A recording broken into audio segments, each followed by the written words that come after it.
성경에 나오는 하나님의 이름은 여러 가지가 있습니다. 그 여러 가지 이름 중에 저희들이 꼭 기억하고 알고 있어야 될 말씀들을 우리가 몇 시간에 걸쳐서 조금 생각을 해 보려고 합니다. 성경에 나오는 여호와의 이름은 구약 성경 당시에 이스라엘 사람들은 읽다가 야훼라고 하는 말이 나오면 거기서 야훼라고 읽지 않고 나의 주라고 읽고 넘어가는, 즉 이 여호와의 이름을 입에 올리는 것조차도 사실은 굉장히 불경한 것이라고 생각을 해서 이스라엘 백성들은 나의 주라고 하는 말로 바꾸어서 읽었다고 하는 것은 여러분 잘 아실 겁니다.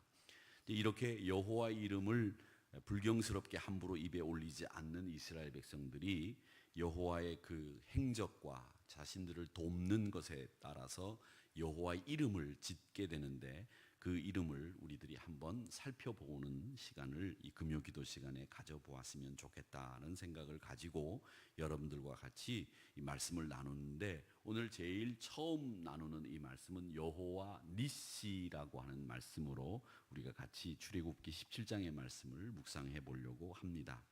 이스라엘 백성들이 이집트에서 나와서 가나안까지 가는 여정 동안에 여러 차례 전쟁을 합니다. 이 전쟁이라고 하는 것은 사실 큰 소모전이라고도 할 수 있고 출혈이 심할 수밖에 없고, 아무리 우리가 이긴다고 하더라도 우리에게도 피해가 있는 것이 전쟁이라고 하는 것인데, 여러 차례 전쟁을 치르면서 이스라엘 백성들이 상당히 많은 피해를 입게 됩니다. 그런데 이 출애굽을 한 이후에 제일 먼저 이스라엘 백성들과 전쟁을 한 족속이 있었습니다. 그 사람들이 아말렉이라고 하는 사람들이 이스라엘 백성들이 최초로 출애굽 이후에 전쟁을 했던 사람들입니다. 이 전쟁을 하면서 붙여진 이름 여호와 니시라고 하는 이름을 오늘 이 아말렉 전쟁에서 유래된 이름으로 우리가 같이 생각을 해볼 필요가 있는데, 애굽에서 나온 이스라엘 백성들이 낯선 광야 생활을 하는 가운데서 맞이한 첫 번째 전쟁이었기 때문에 상당히 이 아말렉과의 전쟁은 이스라엘 백성들이 당황하고 경황이 없이 치루었던 전쟁이었습니다. 특히 아말렉 족속들은 굉장히 호전적인 민족이었습니다. 호전적이었다라는 말은 전쟁하기를 즐겨하고 싸우기를 즐겨하는 민족이 아말렉이라고 하는 사람이었는데, 이 소호전적인 이 아말렉이라고 하는 사람들과 전쟁을 하는 것이 때로는 승산이 없는 경기가 될 수도 있겠다라는 생각에 지레 겁을 먹을 수 있는 전쟁이었습니다만은 이스라엘 민족이 이동하면서도 이 전쟁에서 승리를 거두게 되죠. 그리고 자칫 이 이스라엘 백성들이 애굽에서 나와서 전쟁에 지게 되면 가나안까지 못 가게 되는 결과를 초래할 수 있기 때문에 민족 전체가 멸족할 수 있다라는 위기감을 가지고서 전쟁에 임했습니다. 그러니까 첫 번째 전쟁이다가 광야에서 만난 전쟁이고, 또 이번 전쟁에서 한 번이라도 우리가 지면 가나안까지 못 가고 우리가 이 시내 광야에서 멸족당하는 운명을 맞이할 수밖에 없겠다라는 생각을 하게 된 겁니다. 이 성경에 보면 언제나 이 두 민족의 싸움이 지속되고 있는 것을 볼 수 있는데, 그 싸움의 시작이 어디냐면, 여러분, 싸움의 시작은 바로 구약의 아브라함 시대로 거슬러 올라가 보면 이 싸움이 거기서부터 시작됐다라는 것을 알 수 있습니다. 아브라함이 그 기근을 피해서 애굽으로 내려갔다가 이 이집트 여자 하나를 데리고 오게 되죠. 그 이집트 여자가 하갈이라고 하는 여자였는데, 그 여자와 급한 마음에 자기가 이 후손을 보겠다는 급한 마음에 아이를 하나 낳습니다. 그 아이가 누구냐면 이스마엘이라고 하는 아들을 하나 낳게 되죠. 그러니까 이 이스마엘은 아브라함 입장에서 보면 서자입니다. 또 반면에 아브라함이 결국 100세의 이 사라를 통해서 아들을 하나 낳습니다. 그 아들이 적자입니다. 하나님이 지명해 주신 아들이었는데 그 아들이 바로 이삭입니다.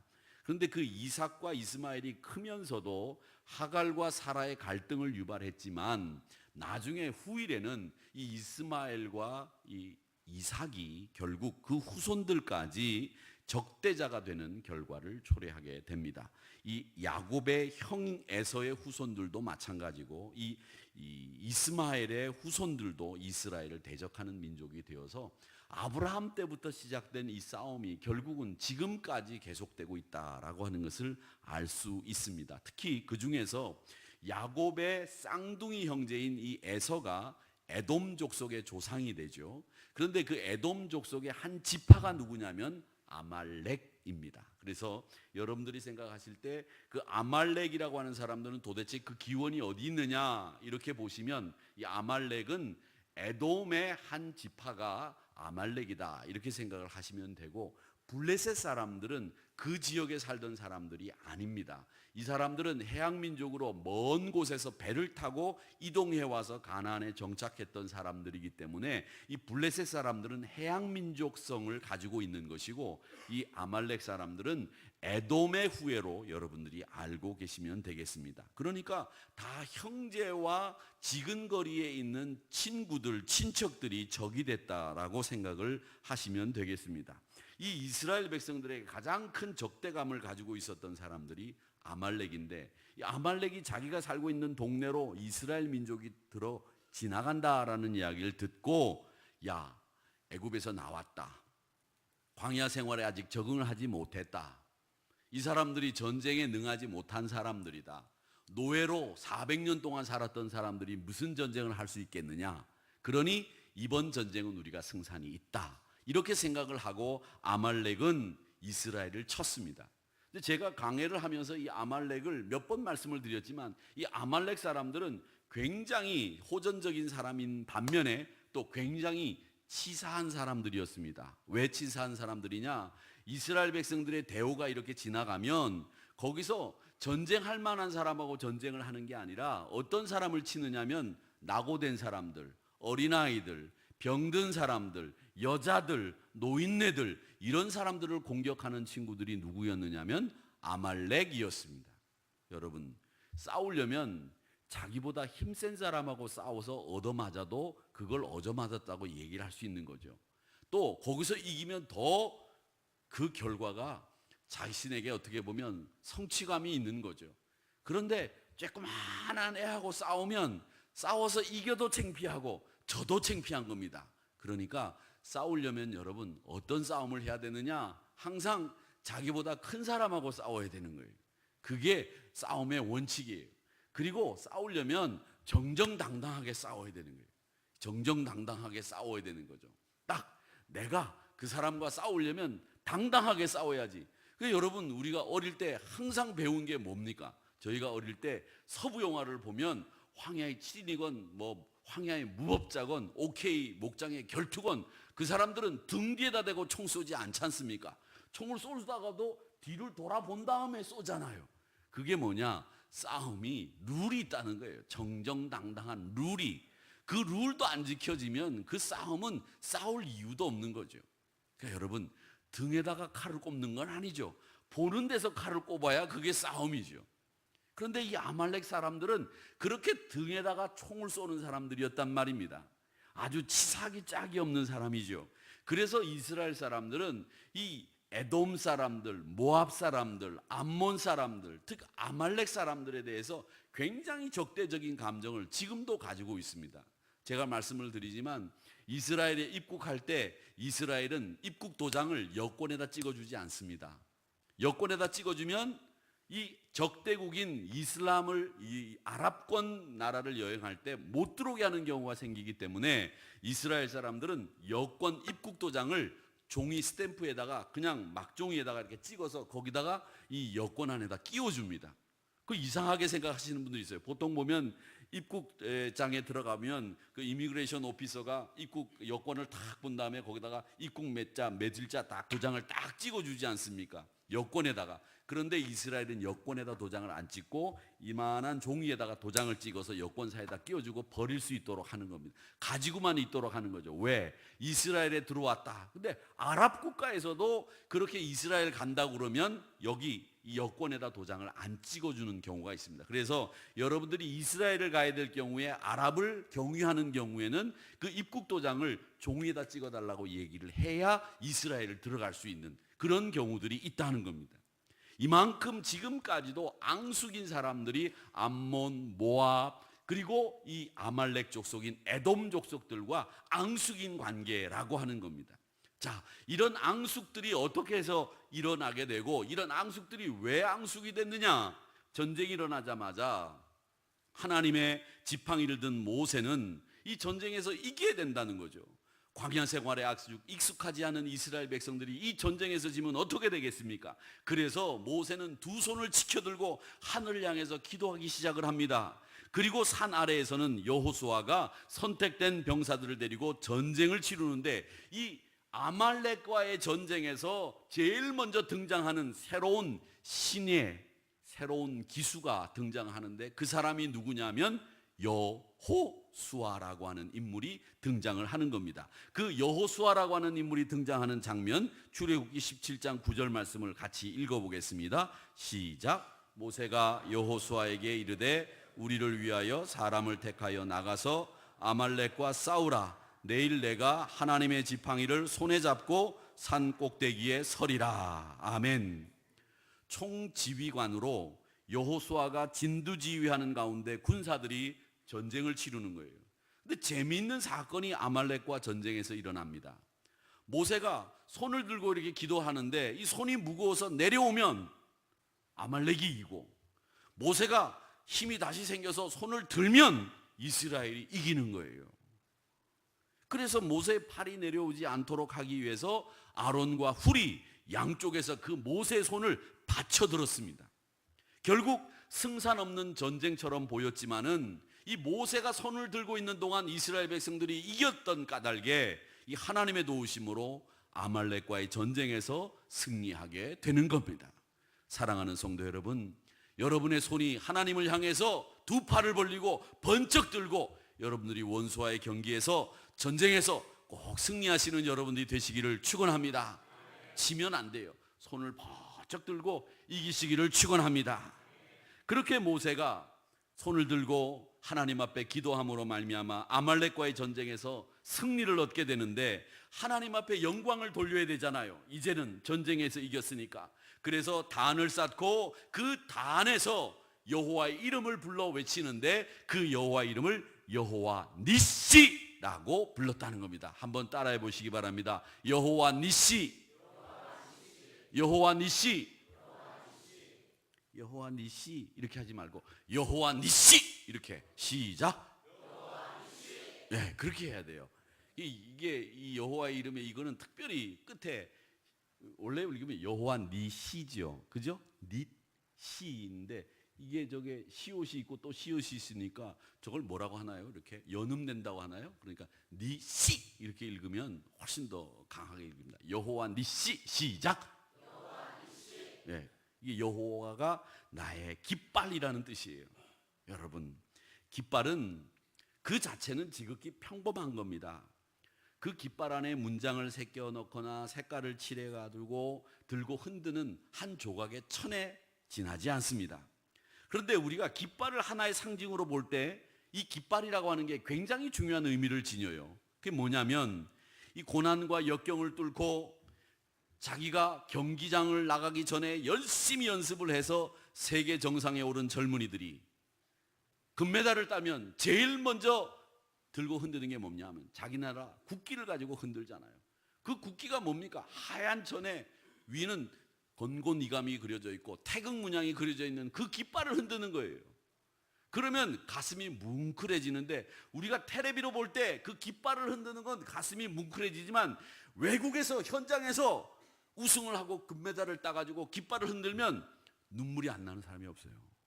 그리고 애국가가 확 퍼지면 말이죠, 경기장에 애국가가 막 퍼지잖아요. 그러면 막 가슴속에 내가 나라 사랑해야 된다고 하는 마음을 누가 하지 않아도 막 대한민국이 나의 조국이라고 하는 생각이 들면서 막 가슴이 벅차 올라와요.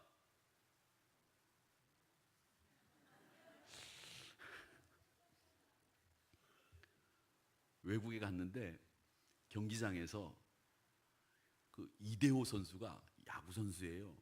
그냥 나와가지고 일루에서 이렇게 서 있는데 그 선수가 공을 받아도 가슴이 막 뿌듯해져요. 그런데 그 체육관에서 금메달을 우리 한국 젊은이가 딴 다음에 깃발을 확 흔들고 그 다음에 그 선수가 가운데 중앙에 딱 섰는데 동해물과 백두산이 탁 나오면 말이죠, 눈물 안 흘릴 사람이 없어요. 아, 멋지다고요. 그 깃발이 국가의 표시고 그것을 보는 보는 사람들의 가슴 속에는 애국심이 저절로 생기는 거예요. 마찬가지로 이 여호와 니시라고 하는 말은 우리에게 아주 중요한 의미를 가지는 말입니다. 그게 뭐냐? 여호와 니시라고 하는 말이 갖는 중요한 의미, 하나는 선택의 결단을 촉구하는 의미가 들어 있습니다. 선택을 결정해라. 어떤 걸 선택할 건지 결정해라. 이런 의미가 들어있는 말씀이 여호와 니시라고 하는 말씀입니다. 여러분, 올림픽 경기 같은 것을 할 때 보면 모든 선수들이 자기 나라 국기를 흔들면서 입장을 하고 퇴장을 하지 않습니까? 또 운동회 때 보면 홍구는 홍색 깃발 아래 모이고 청구는 청색 깃발 아래 모이는 거예요. 정교인 체육대 해보셨잖아요. 이겨라 이겨라 그럴 때 홍색 깃발을 흔드는데, 우리가 홍팀이면 홍색 깃발 흔드는 데 가서 홍팀 이겨라 그러지, 멀쩡하게 홍팀인데도 빨간 띠 누르고 파란색 있는 청팀에 가가지고 청팀 이겨라 이런 정신 나간 사람은 없단 말이죠.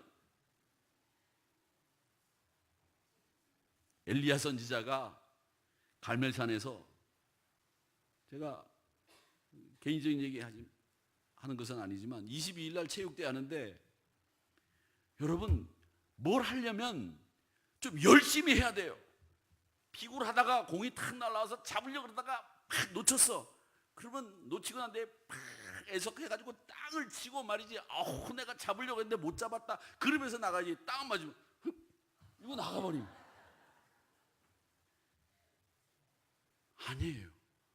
열심히 해야 되죠. 제가 말씀드리지 않았어요. 우리 교회가 독립문에 있을 때 저는 문화천 교회를 다녔는데 11월 3일 날 개천절 날 예일여고에서 서울서지방 체육대가 열리는데, 그때 제가 본 독립문교회 여학생들은 지독했어요. 정말 지독했다고. 공 맞으면 공 안 놓치려고 막 이렇게 하고. 그래서 저희가 그때는 신촌교회도 서울 서지방이었어요, 처음에는. 그러다가 나중에 남지방으로 떨어져 나갔지만 독립문교회가 제일 악착 같았어요, 이기려고 하는. 근데 지금은 어느 교회도 체육대 나가보면 이기려고를 안 해. 그냥 맞으면 나가고, 잡으려고 그러다가 못 잡으면 에이 나가고. 웃음이 나와요.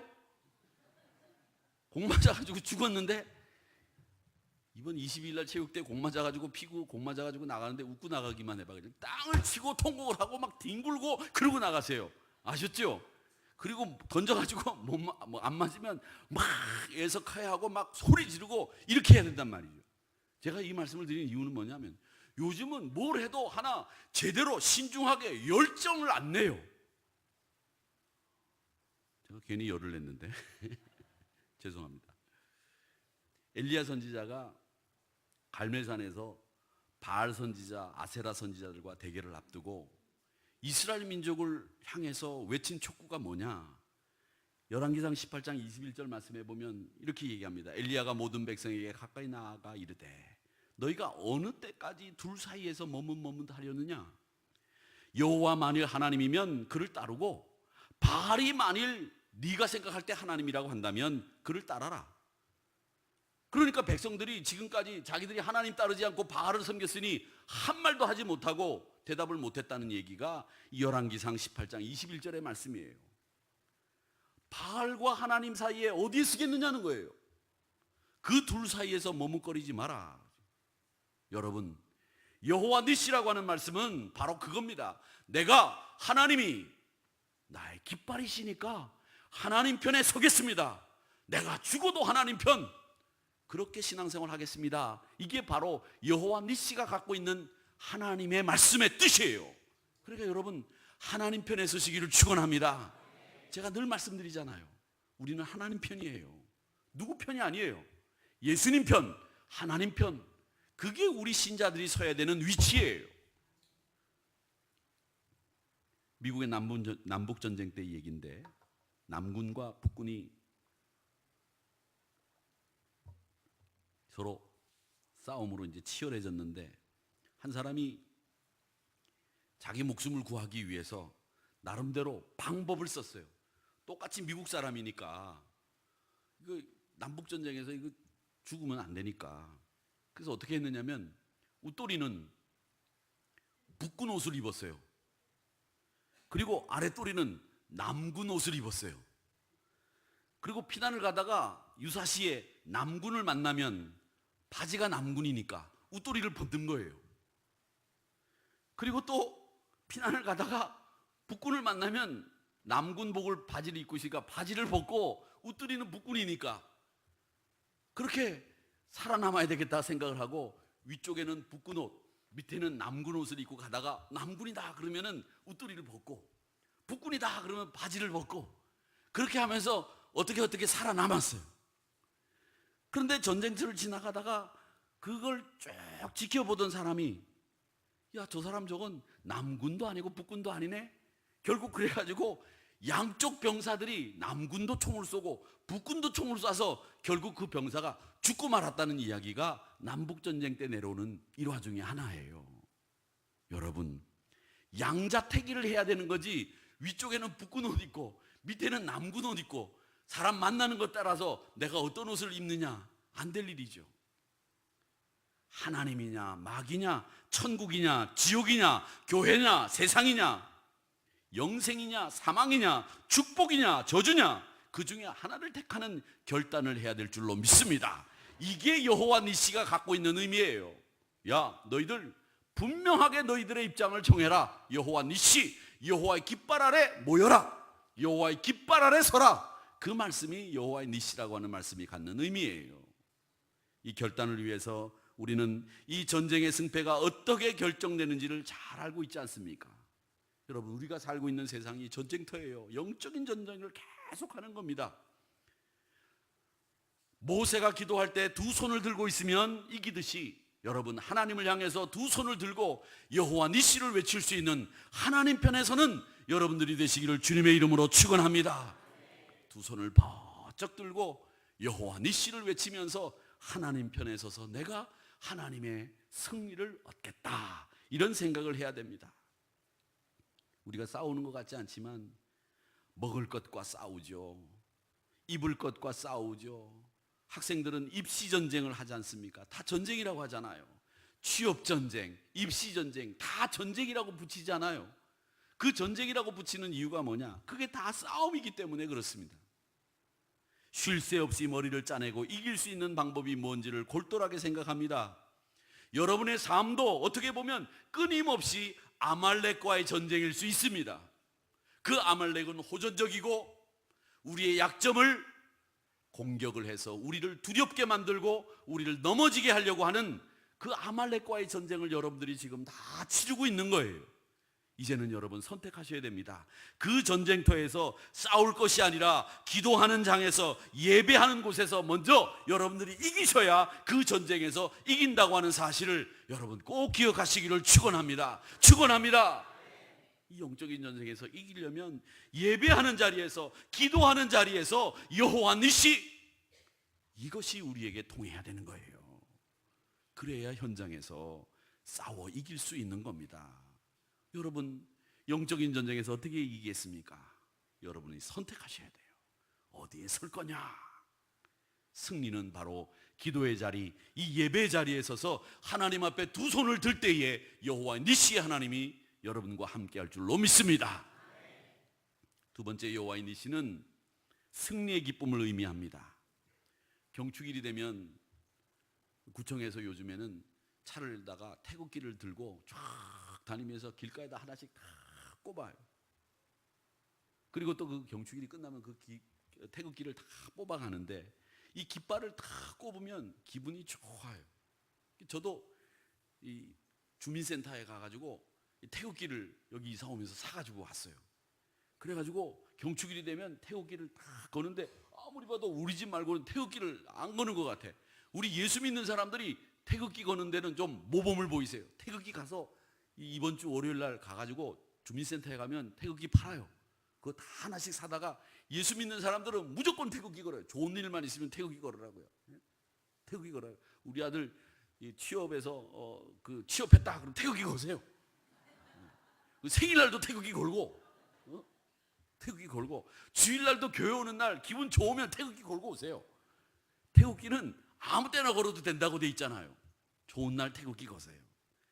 그런데 이 태극기를 걸 때 깃발이 이렇게 걸리는데, 운동회 때 보면 만국기가 걸리고 오색기가 걸립니다. 그 만국기와 오색기를 왜 겁니까?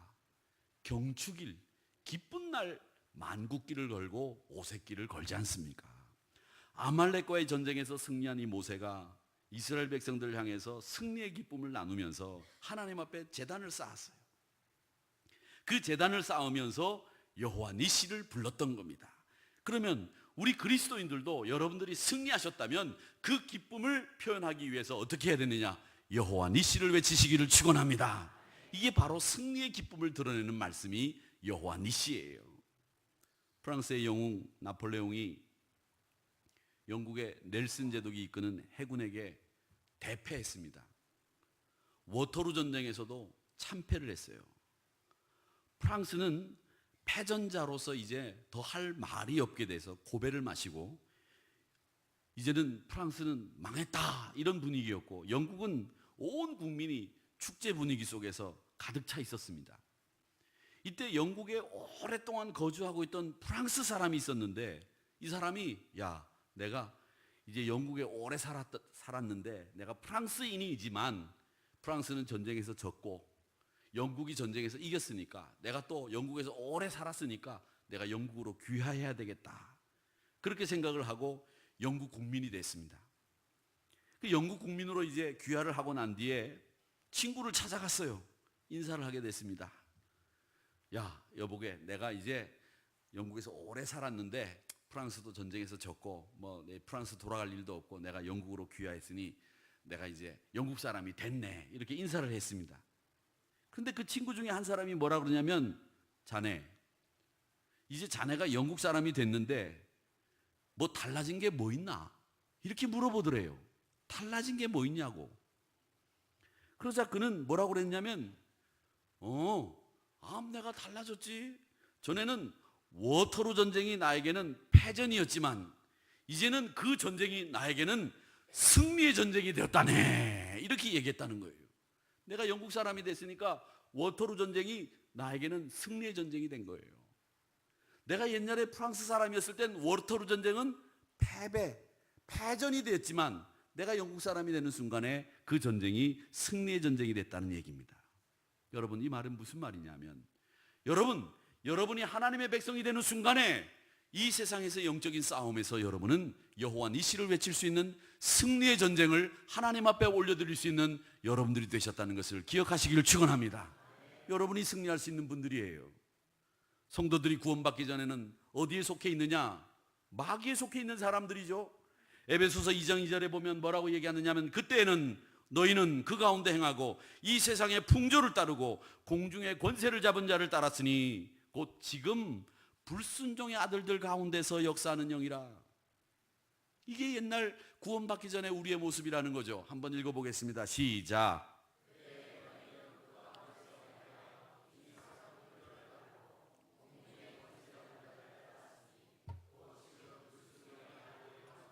역사하는 영이라. 불순종의 아들들이란 말은 반역하는 영이란 말이에요. 사단 세력에 의해서 조종되고 있는 사람들을 불순종의 아들들이라고 부릅니다. 근데 여러분은 하늘 시민권을 가진 분들입니다. 그렇기 때문에 여러분은 패배자 마귀에게 속한 사람이 아니라 여러분은 승리의 하나님 앞에 속한 사람이라는 것을 잊지 마시기를 축원합니다. 여러분은 승리의 하나님께 속한 사람이에요. 자, 한번 내 가슴을 치면서, 나는 승리의 하나님께 속한 자다. 나는 승리의 하나님께 속한 자다. 여러분은 바로 그런 사람들입니다. 세상에서 가장 강한 게 뭐냐? 재미있는 얘기가 있죠. 세상에서 가장 강한 것이 돌이라고 하는 사람들이 있는데, 그 돌을 깨트리는 건 쇠랍니다. 그 쇠를 녹이는 것은 불이래요. 근데 불을 끄는 건 물이랍니다. 근데 물은 구름 속에 흡수되어 버립니다. 구름은 바람에 날아갑니다. 바람은 사람을 어찌하지 못합니다. 사람은 죽음을 향해서 아무 대책이 없어요. 그런 거로 이 세상에서 가장 강한 것이 뭐냐면 이 죽음이라고 한답니다. 근데 죽음보다 강한 게 뭐냐? 십자가예요. 십자가는 죽음을 이겼기 때문에 이 세상에서 가장 강한 것이 뭐냐? 십자가라는 거예요. 십자가. 그러니까 여러분 기도하실 때 십자가 붙잡고 기도하면 여러분 이기게 돼 있어요. 십자가의 말씀, 십자가의 보혈, 그게 우리를 이기게 하는 힘이 된다는 거예요. 예수 그리스도를 힘입어 마귀를 이기고 영적인 싸움에서 여러분 꼭 승리하시는, 사망 권세를 이기시는 여호와 니시의 깃발을 높이 드는 여러분들이 되시기를 주의 이름으로 축원합니다. 그래서 여호와 니시는 승리의 기쁨을 표현하는 말씀이다. 그러기에 나도 여호와의 니시를 외칠 수 있는 성도가 되게 해 주시옵소서. 그렇게 기도하시는 여러분 되시기를 축원합니다. 한 가지 더 생각해 볼 것은 모세를 한번 생각해 보자는 겁니다. 출애굽기 17장 10절의 말씀을 한번 읽어보겠습니다. 시작. 여호수아가 모세의 말대로 행하여 아말렉과 싸우고 모세와 아론과 훌은 산꼭대기에 올라가서. 아멘. 아말렉과의 전쟁에서 여호수아는 전쟁터로 나갔습니다. 그때 모세는 아론과 훌과 함께 산꼭대기에 올라가 앉아 있었습니다. 왜 모세가 전쟁을 앞두고 전쟁터로 가지 않고 산으로 올라갔을까? 그걸 여러분 아셔야 돼요. 왜 모세가 산으로 올라갔느냐? 전쟁을 피하기 위해서? 전쟁을 안 하기 위해서? 아니면 늙어서 내가 이제 더 이상 전쟁을 할 힘이 없다고 판단했기 때문에? 아닙니다. 모세는 여기에 모세가 산으로 올라간 데는 분명한 이유가 있어요. 그 이유가 뭐냐면 모세의 깨달음이 작동을 했어요. 모세가 그걸 뭘 깨달았느냐? 그 전쟁을 하는 것을 보면서, 아말렉이 쳐들어오는 것을 보면서 하나님 앞에 산으로 올라가서 기도하러 올라간 모세가 깨달은 게 뭐냐? 하나님, 내가 참 모자랐습니다. 내가 참 부족합니다. 하나님, 내 힘으로는 안 된다는 것을 이제 알았습니다. 하나님은 위대하십니다. 하나님, 내가 하나님밖에 찾을 리가 없습니다. 이걸 깨달았기 때문에 모세가 산으로 올라간 거예요. 구하는 것은 여러분 부족함에서 출발하는 거예요. 왜 내가 부족하다는 걸 모르기 때문에 안 구하는 거죠.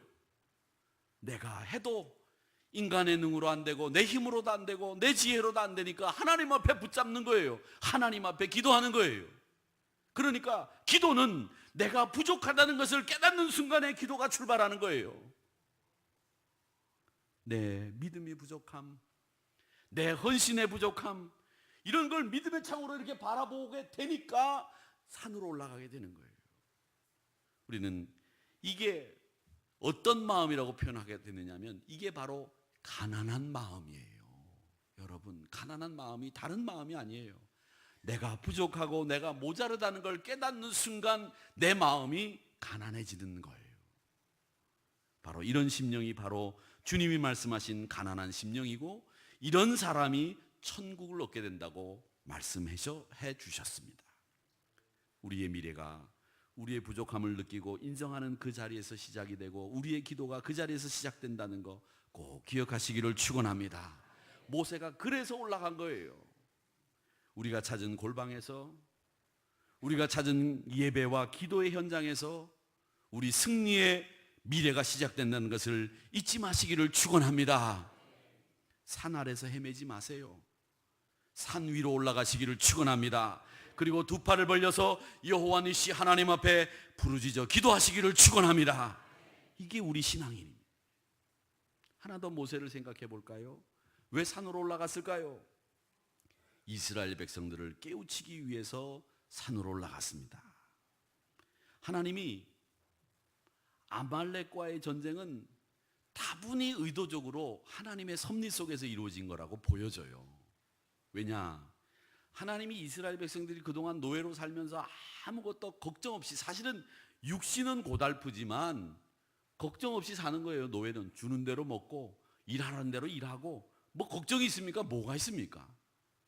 그런데 이스라엘 백성들이 이제는 그 노예 생활을 끝내고 가나안 원주민과 싸워서 그 가나안을 차지하고 가나안의 주인이 되어서 자율적으로 능동적으로 살아야 되는 민족이 되어야 되는데 그 노예 근성이 안 빠진 거예요.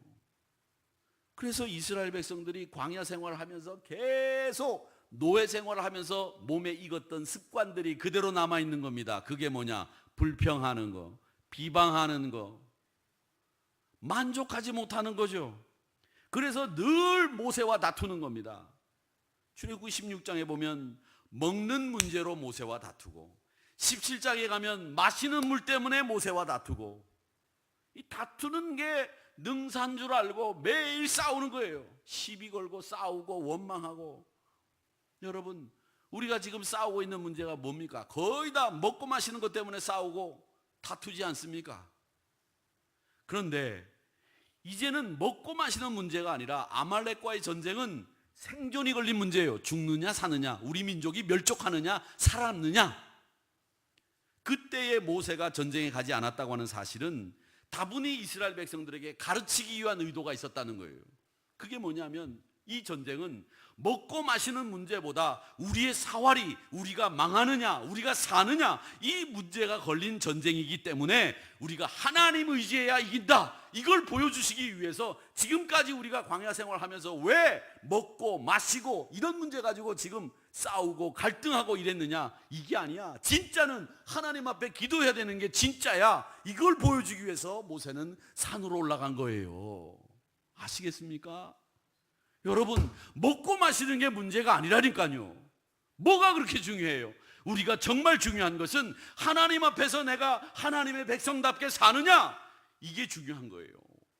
이게 제대로 안 되면 우린 죽을 수 있어요. 죽는 거예요. 아말렉과의 전쟁에서 죽는 거예요. 사활이 걸린 문제를 가지고 하나님 앞에 기도하는 게 우선이지 먹고 마시는 게 뭐가 그렇게 중요해요? 그게 중요한 게 아니란 말이죠.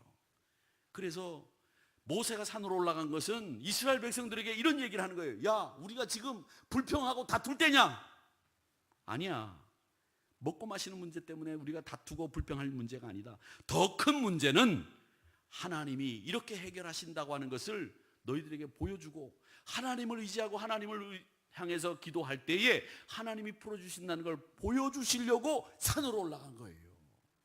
여러분, 사람으로 안 되는 게 많이 있습니다. 사람의 힘으로 되는 게 뭐가 그렇게 많아요? 의사들이 용하다고 하고, 의사들이 뭐 명의라고 텔레비전 방송에 얘기를 하고 있지만, 그 명의라고 하는 의사들도 한결같이 하는 말이 뭐냐? 신앙의 힘, 그걸 이길 힘은 의사도 감당이 안 된다는 거예요. 하나님이 함께 하셔야 되는 거예요. 그런데 우리는 자꾸 신앙생활 하면서 하나님이 해결해 주실 것을 기대하고 소망하기보다도 하나님이 내게 능력 주셔서 내가 해결해 주기를 기대하고 소망하는 분들이 얼마나 많으냐는 거예요. 여러분, 하나님이 능력을 주시는데 내 문제를 해결하려고 능력을 주시는 게 아니라 내가 하나님을 더 많이 의지하게 하려고 하나님이 능력 주시는 거예요. 그거 하셔야 돼요. 그걸 왜 모르세요? 내가 하나님을 더 많이 의지하게 하려고 하나님이 능력 주시는 거라니까. 내 문제를 해결하게 하려고 하나님 능력 주시는 게 아니에요. 내 문제는 누가 해결해 주시느냐?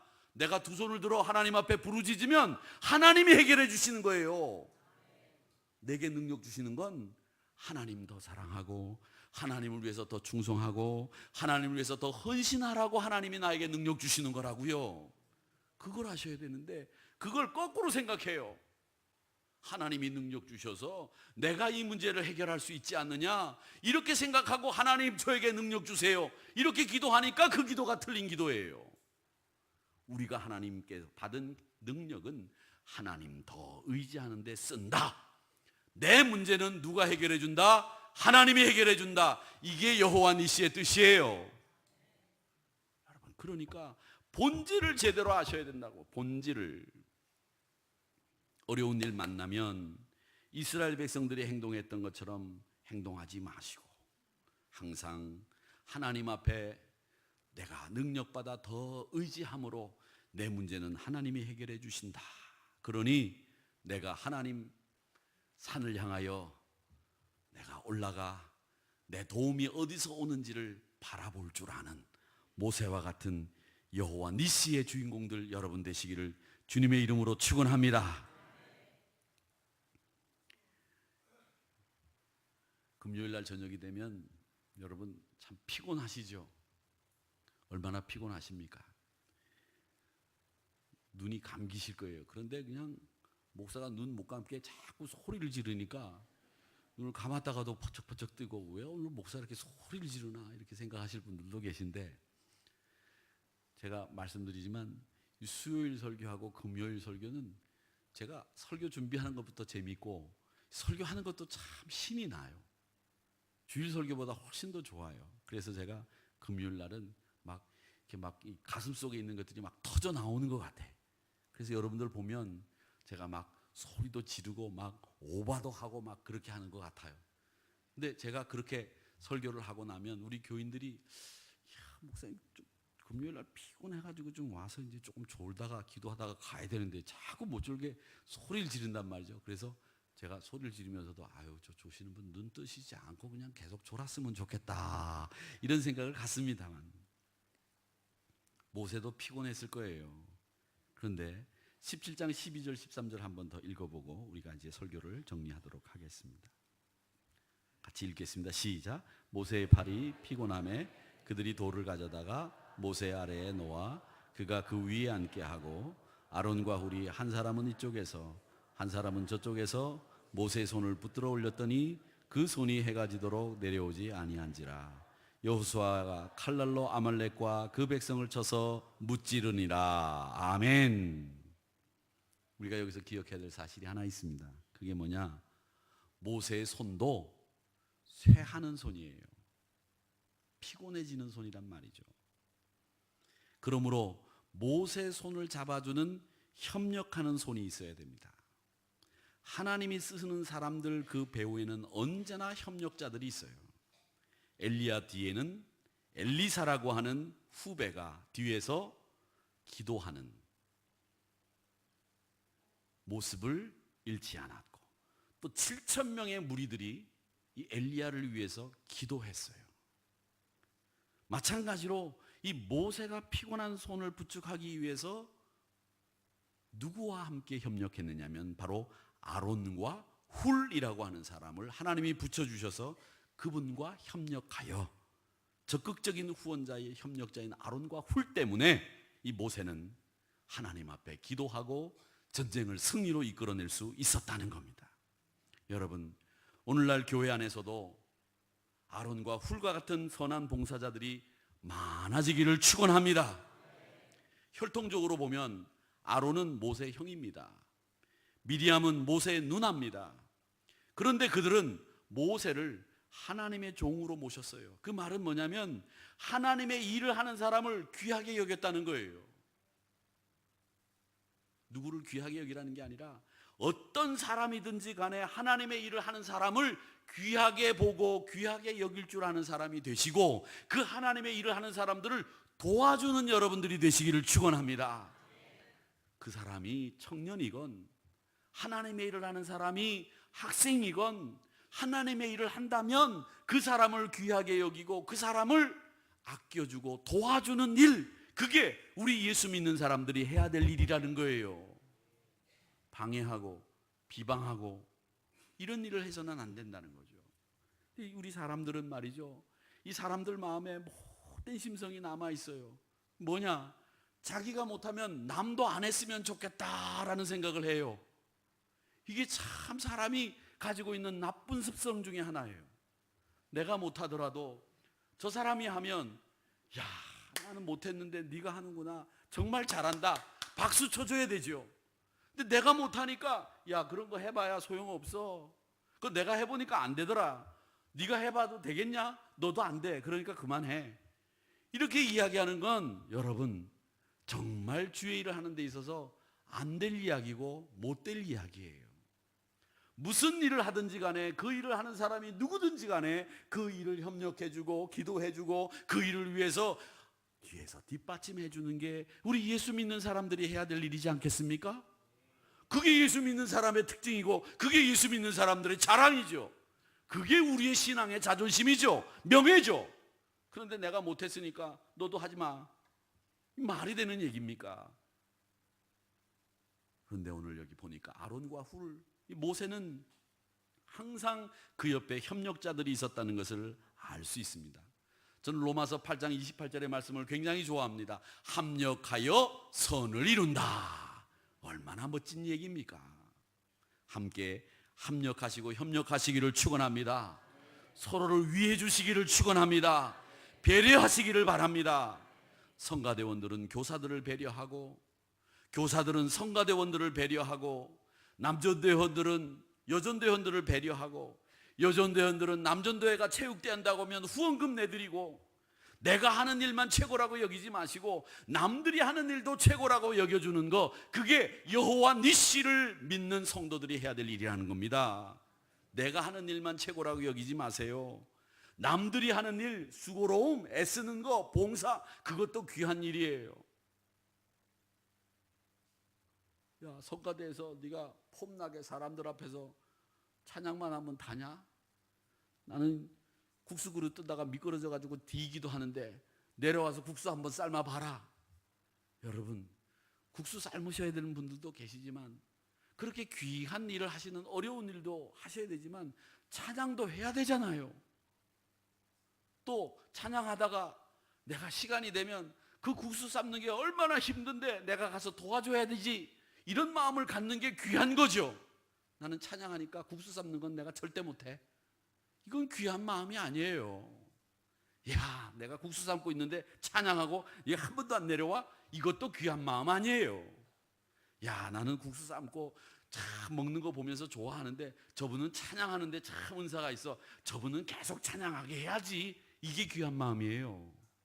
그러니까 여러분, 남들이 하는 걸 귀하게 여겨주시라고요. 왜 남들이 하는 걸 얕잡아보고 남들이 하는 걸 하찮게 여기고 내가 하는 것만 귀하고 내가 하는 것만 어렵고 내가 하는 것만 고생스럽다고 생각하세요? 그러지 마세요. 그건 귀한 게 아니에요. 귀한 마음이 아니란 말이죠. 배려하고 아껴주고, 이게 바로 여호와 니시를 믿는 신앙인의 마음이라고 하는 걸 여러분 기억하시기를 축원합니다. 승리의 하나님이 나의 하나님이잖아요. 너의 하나님이 아니에요. 오늘 여호와 이름 가운데 여호와 니시, 승리의 깃발이 되시는 하나님에 대해서 살펴보았습니다. 우리의 승리는 하나님 앞에 달려있음을 잊지 마시고 우리 하나님 앞에 기도함으로 간구하시는, 그래서 하나님 앞에 기도하기 위해서 산으로 올라가는 여러분들 되시기를 주의 이름으로 축원합니다. 우리 삶에서 내가 실패하고 승리하는 게 뭔지 여러분 분명히 좀 구별하세요. 내가 계속 실패하는 게 뭔가, 내가 말씀을 적용하면서 실패하는 게 뭔가, 그걸 집중적으로 기도하세요. 내가 기도하면서 승리하는 게 뭔가, 이건 더 잘해야 되겠다, 이렇게 분석을 해서 그 신앙생활은 더 발전시키고 더 많은 사람들에게 보여주시기 바랍니다. 그래서 하나님 앞에 두 손을 들어 모세가 기도할 때 아말렉과의 전쟁에서 이겼던 것처럼 여호와 니시의 하나님이 여러분의 하나님이 되시기를 주님의 이름으로 축원합니다. 축원합니다. 이 시간 우리 함께 하나님 앞에 여호와 니시,